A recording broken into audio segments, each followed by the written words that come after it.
बिस्मिल्लाहिर्रहमानिर्रहीम। अस्सलाम वालेकुम। उम्मीद है आप सब खैरियत से होंगे। आज मैं आपके साथ CS 507 इंफॉर्मेशन सिस्टम का मिड टर्म का करंट पेपर का शेयर करूंगी 2023 का। आज 10 जून 2023 है। इसका पेपर है सुबह 10:30 बजे का। तो बहुत आसान सा पेपर है।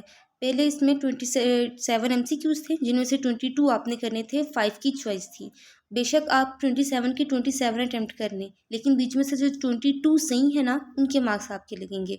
इसी तरह शॉर्ट क्वेश्चंस आपके 3 थे, जिनमें से एक की चॉइस थी, 2 क्वेश्चंस आपने करने थे और 3 मार्क्स का एक क्वेश्चन था। लॉन्ग क्वेश्चन भी 3 थे आपके पास, 2 आपने करने थे, एक की चॉइस थी और 5 मार्क्स का एक लॉन्ग क्वेश्चन था। तो अब देख लेते हैं कि जो हमारा 22 मार्क्स का पेपर है, ये कहाँ से आता है। देखें, जो मैं आपको ये कहूँगी कि अपने हैंड नोट्स को पढ़ें, क्योंकि जो भी पास्ट फाइल्स को आप पढ़ते हैं, जो भी नोट्स को आप पढ़ते हैं, वो भी तो हैंड नोट्स से ही बने हैं ना। जब सिलेबस ये है और कोर्स यही है, तो फिर आपको हैंड नोट्स को ही पढ़ना चाहिए। हैंड नोट्स के बीच में से ही पास्ट पेपर्स की फाइल्स बनती हैं, कि मीन्स जो इस बार आएगा, अगले आने सेमेस्टर में आने वाले स्टूडेंट्स के लिए ये पास्ट फाइल्स होंगी। तो लेकिन अभी तक जो रिसेंटली है ना, कोई भी न्यू फाइल्स नहीं बनी, तो फिर 10-15 साल पहले वाली फाइल्स के बीच में से कोई पेपर उठा के नहीं देगा। अगर सिनेरियोज के ज़रिए पेपर पूछा हुआ, तो फिर आपका क्या बनेगा। तो अगर आप इधर बात यही कि जस्ट आप अपना इस सब्जेक्ट में CS 507 में अपने कॉन्सेप्ट को क्लियर करें। सारा ऑब्जेक्टिव हैंड नोट्स के बीच में से ही आया है। ये मैं आपके साथ अपना पर्सनल एक्सपीरियंस शेयर कर रही हूँ, अपने फ्रेंड्स का, अपने सिबलिंग्स का, ताकि आपकी हेल्प हो सके। और मेरी भी आपको फेयर एडवाइस ये है कि अपने हैंड नोट्स को रीड करें। यकीन जाने 2 से 3 घंटे लगने हैं। बहुत आसान सब्जेक्ट है, वो भी अगर आप किसी की वीडियो ले लें, तो आपका 1 से 1.5 घंटे में तैयारी हो जाएगी इस सब्जेक्ट की। तो क्वेश्चन आंसर्स की तरफ देख लेते हैं। शॉर्ट क्वेश्चन हो या लॉन्ग क्वेश्चन हो, इसमें आपसे डिटेल या डिस्क्रिप्टिव टाइप क्वेश्चंस नहीं पूछे जाते। जो शॉर्ट शॉर्ट से क्वेश्चंस होते हैं, वो पूछे जाते हैं। पहला शॉर्ट क्वेश्चन है हमारे पास, 3 organisational models of decision making.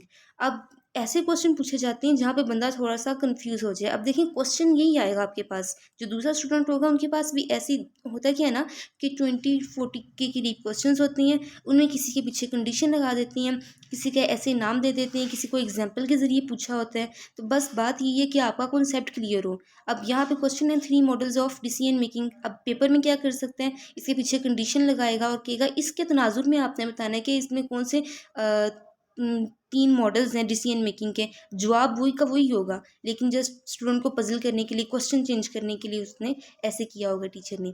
तो इसका आंसर सिंपल सा है कि पहले इसके 3 टोटल मॉडल्स हैं ऑर्गेनाइजेशनल मॉडल्स डिसीजन मेकिंग के। पहला हमारे पास आ जाएगा ब्यूरोक्रेटिक, सेकंड पे आ जाएगा पॉलिटिकल, जिसको हम, उसका एक और नाम भी था, अच्छा चलिए वो मेरे जहन से निकल गया। और थर्ड पे आ जाएगा गार्बेज कैन। और सेकंड क्वेश्चन है 2 डेफिनेशंस और एग्जांपल्स के नेम, कि मीन्स 2 सिनेरियोज दिए हुए थे। अब क्या होगा कि किसी दूसरे से उसके मीन्स की डेफिनेशन दी होगी, उसके आगे से उसने डेफिनेशन लिखनी होगी, नाम मतलब पूरा लिखना होगा।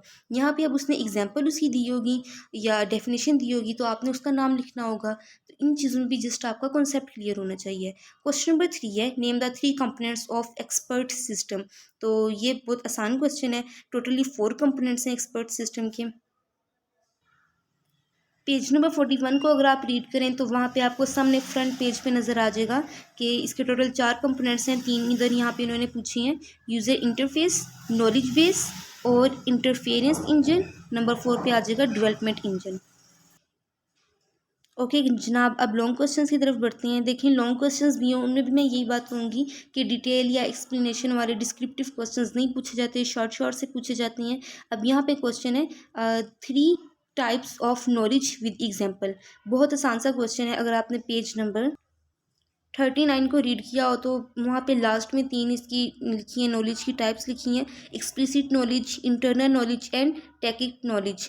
तो ये इसकी 3 टाइप्स के साथ में एग्जाम्पल के साथ आपने बताना था।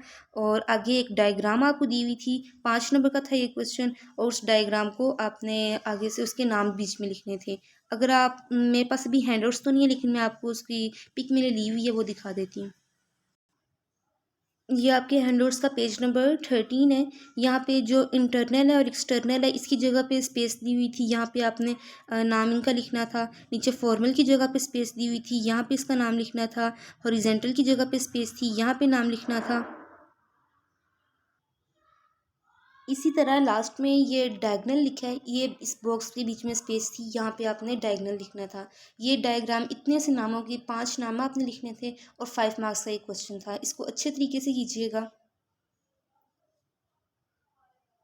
इंशाल्लाह मेरी पूरी कोशिश होगी कि आगे भी साथ साथ और भी मैंने स्टूडेंट्स को कहा हुआ है, वो जब अपना पेपर शेयर करेंगे तो वो भी सॉल्यूशन के साथ आपको प्रोवाइड करूँ, ताकि जितनी मुझसे हो सके मैं आपकी हेल्प कर सकूँ, आपके लिए ये हेल्पफुल हो, ताकि इस सेमेस्टर में अच्छे मार्क्स आ जाएँ। पता क्या होता है, जब रिजल्ट आता है ना, हम कहते हैं काश हमारा इतने मार्क्स और बढ़ जाते तो हमारा इतना CGPA आ जाता। तो मैं चाहती हूँ कि बाद में आपको पछताना ना पड़े। लास्ट में हम क्वेश्चन को देख लेते हैं। Right the 3 phases of decision making. ये 3 फेजेज नहीं थे, टोटल 5 फेजेज है इसके बीच में।